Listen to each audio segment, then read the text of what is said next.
A quick sauté is a basic macrobiotic dish, and as its name implies, it's fast and easy to make. It's so nutritious and tasty, I make some variation of this almost every day, and it only requires one skillet, so cleanup is also simple.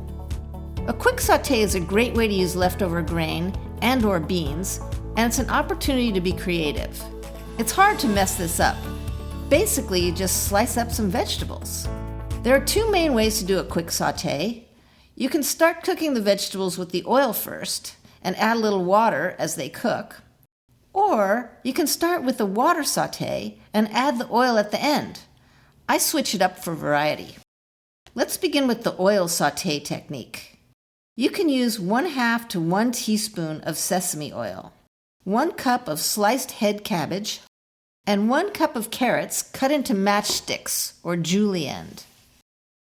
I generally use equal amounts of cabbage and carrots, but you can change that if you prefer. I always slice my vegetables so they're ready to go before I start cooking. To begin, pour the sesame oil into a pan and gently warm it over a medium heat. When the oil just starts to spread over the bottom of the pan, add the carrots. Note, don't let the oil smoke. It becomes toxic if you overheat it. Stir the carrots around with a wooden spoon. By the way, I avoid using plastic around my food, and metal utensils can be hard on your pan. The French word sauté means to jump, so keep your veggies moving.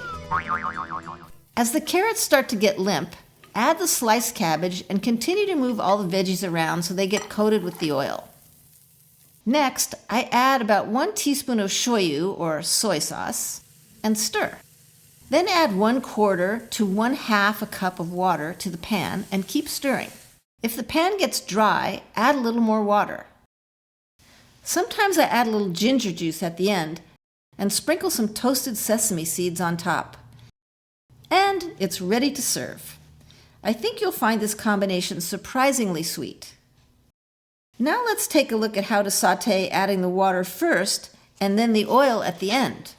This time, I've thinly sliced some collard greens and matchsticked turnips. And I have some leftover cannellini beans that I'll add near the end. Greens and beans cooked together are considered to be strengthening and good nourishment for your bones as well as for your cardiovascular system. I've added about 1/4 to 1/2 a cup of water in my pan, and I'm heating it over a medium-high flame. When it starts to simmer, I add the turnips and stir. After about a minute, I add the collard stems and stir for another minute. Then I add the thinly sliced collard leaves and 1 teaspoon of shoyu or soy sauce. And keep moving all the vegetables around so everything gets cooked evenly. The collards will cook down in volume very quickly.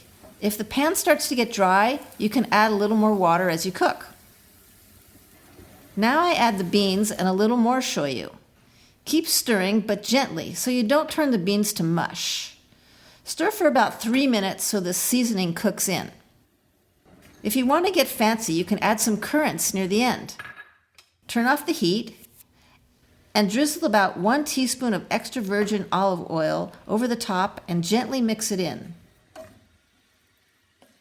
Sometimes I sprinkle chopped nuts or seeds just before serving. Sometimes I add some leftover grain, like rice or farro, close to the end of cooking for a quick one-pot meal. Note, if you add leftover grain, you may need to adjust the liquid and seasoning. And be sure to let the shoyu cook in for a minimum of 3 minutes. It's easier on your kidneys if you cook it in. So there you have it, 2 ways to do a quick sauté. You can vary this technique. You can change up the vegetable combinations or just use one vegetable. You can use different seasonings like umeboshi vinegar for a salty and sour taste, or a pinch of sea salt and some brown rice vinegar for a tangy spark. Note, if you use sea salt, be sure to add it in the beginning so it can cook in. It will make your veggies taste sweeter and it will be easier on your kidneys. Enjoy, hope that helps.